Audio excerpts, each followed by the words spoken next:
fogueira, ela tem um sentido muito grande, porque a fogueira, ela foi um sinal. Quando Maria, a tradição diz que quando Maria saiu para visitar sua prima Isabel, é no deserto, a cidade. Então as cidades do deserto são muito pequenas e Isabel então acendeu uma grande fogueira para marcar o sinal, o lugar onde ela morava, para que Maria não se perdesse. Essa relação entre a fogueira e São João Batista, Santo Antônio e São Pedro é uma forma de o fogo que aquece. Jesus é a luz. Então a fogueira é aquela que ilumina. Reunir os vizinhos, reunir os parentes, os amigos, para celebrar aonde não existia padre. Então reza-se o terço, né, a parte do rosário, reza-se o terço, e aí eles fazem o quê? Eles sentam, conversam, acendem a fogueira, levantam o mastro com o retrato do santo, né?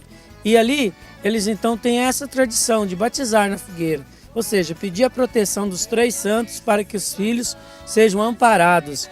Primeiro, para não morrer queimados, porque na roça tinha muita incidência de incêndios, né? As casas eram muito assim precárias e eram cobertas com capim que pegava fogo. Então tinha um fogão de lenha dentro de casa.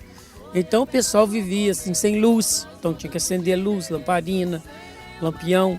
Então por isso é que o pessoal morria muito queimado. Basicamente, os compadres, os pais e a pessoa que está sendo batizada, pode ser criança ou adulto, né? Às vezes ele não tem pai mais, mas padrinho tem que ter. Então eles dão 3 voltas ao redor da fogueira. A distância é possível por causa do calor. E cada um rezando, Pai Nosso, Ave Maria, Glória ao Pai, 3 vezes e pedindo para que Deus abençoe aquela pessoa, né? Quem faz esse batismo? São as rezadeiras de terços, os rezadores de terços, né? E as benzedeiras que fazem esse rito com as crianças, né? Que é justamente para isso, para proteger a criança, ou seja, os 3 santos serem padrinhos desse menino, amparar este menino caso a família venha a faltar. Seus filhos são protegidos. Como quando você vai inaugurar um navio, quebra-se uma champanhe no casco do navio, né? E fala que ele está batizado. Então, era aquele costume, os amigos querer.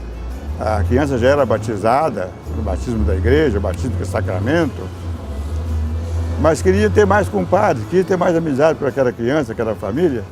Então fazia essa espécie de batismo de fogueira, que era uma devoção. O batismo da fogueira faz parte de tradição, da tradição do povo. Não quer dizer que seja o batismo assim. Não, o batismo, criança para ser batizada na fogueira, ela tem que ter sido batizada na igreja, com o rito do batismo da igreja. Quantos anos